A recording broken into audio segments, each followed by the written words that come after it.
寻找代母到能够把孩子带回家，当中必须经过哪些流程？孩子出生以后是否能够取得美国的国籍？出生证明上的父母栏是谁的名字？孩子是否能够顺利的回国？用的是什么样的证件？这些都是许多委托家庭最常有的问题。今天我们就请专家来为我们一一回答。So first, if you want to do surrogacy, you just want to make sure that you're going to have embryos. So if you're willing, if your eggs are not viable, to use an egg donor, then it makes sense to engage the agency at the same time that you're creating your embryos. But if there's some chance you may not get embryos because maybe you're a little bit older and your eggs may not be viable and you're not willing to switch to an egg donor, it doesn't make sense to engage the agency yet, because if you don't have any embryos, you're going to have paid the agency some money and you're not going to get it back. Okay, now I have the embryo. I want to talk to the agency.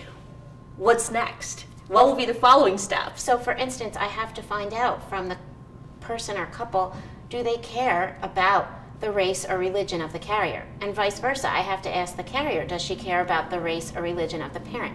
So if you have an embryo, it doesn't matter if the carrier is a different skin color or a different race, but the parents may feel more comfortable with certain races and religions. So I have to make sure that that matches up. The baby, when the baby is born, I also have to go through that process with them. How to get the baby out of the country. Normally they have to be here a minimum of 3 weeks. And sometimes it could be 4 or 5 weeks, just depending on the time of year that they give birth. If they give birth at Christmas time, passports and things like that will take longer. Because everything is slower. Yes. Who will be the parents on the birth certificate? You want to pick a carrier in a state where the carrier is going to give birth that allows legal parentage for either the single person or the couple.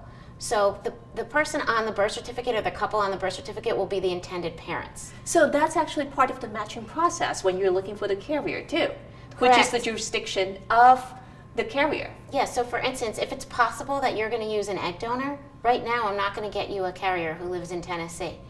Because in Tennessee, if there's an egg donor involved, then the intended mother must do an adoption. And if the intended mother is from China, she doesn't have jurisdiction to adopt in the United States. Now, if it was a single father using an egg donor, that would be fine, because the single father would go on the birth certificate alone, and there would be no adoption. With the U.S. passport that we learned, with the intended parent's name on the kid's birth certificate. What's next? I mean, you say 3 weeks. I mean, is it long enough for the kid to get a travel document? Will you provide those kind of assistance for them to travel back to China?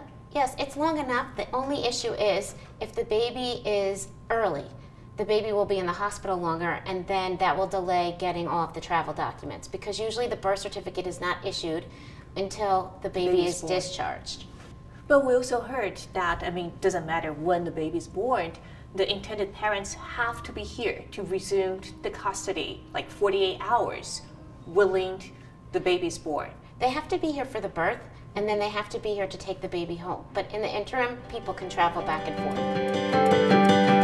中国国务院在2016年1月14号印发的关于解决无户口人员登记户口问题意见中，明确不符合计划生育政策的无户口人员，包括政策外生育、单亲以及未婚者，本人或其监护人可以凭出生医学证明或者是亲子鉴定证明，随父亲或者是母亲在国内上户口，让许多担心无法将代孕子女带回国的家长松了一口气。